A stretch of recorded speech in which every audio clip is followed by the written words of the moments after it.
శ్రీమాత్రే నమః. మిత్రులందరికీ శుభోదయం. ఈరోజు శ్రీ పరాభవనం సంవత్సర వైశాఖ బహుళ చవితి మంగళవారం.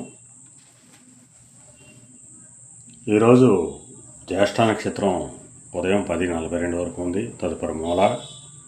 ఈరోజు మే 5, 2026 తేదీ మంగళవారం. ఈరోజు దుర్ముహూర్తం ఉదయం 8:14 9 వరకు ఉంది.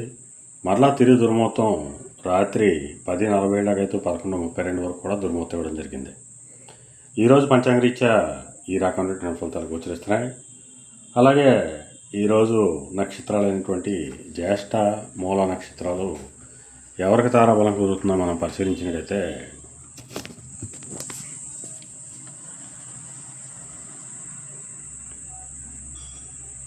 పొబ్బ, భరణి, పూర్వాషాఢ ఈ నక్షత్రంలో జన్మించిన మన మిత్రులందరికీ కూడా ఈరోజు నక్షత్రాలైనటువంటి జ్యేష్ఠ, మూల నక్షత్రాలు అనుకూలంగా ఉంటాయి.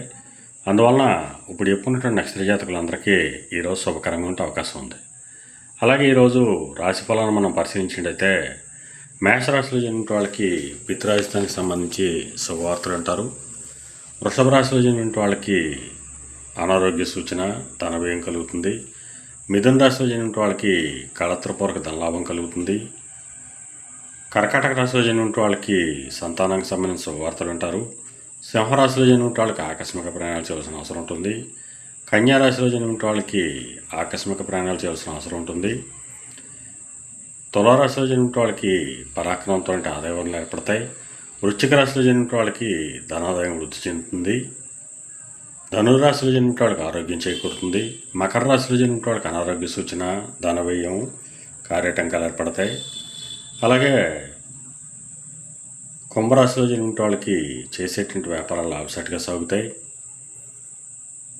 మేన రాశిలో జన్మించిన వాళ్ళకి ఉద్యోగ అవకాశాలు పెరుగుతాయి. ఈరోజు ద్వాదశ రాశి యొక్క ఫలితాలు ఈ రకంగా తెలియజేయడం జరిగింది. అలాగే ఈరోజు ఎలక్ట్రికల్ రంగంలో ఉండే వాళ్ళకి కానీ, ఎలక్ట్రికల్ వస్తువులు క్రయ విక్రయాలు చేసిన వాళ్ళకి కానీ, వైద్య రంగంలో ఉండే వాళ్ళకి కానీ,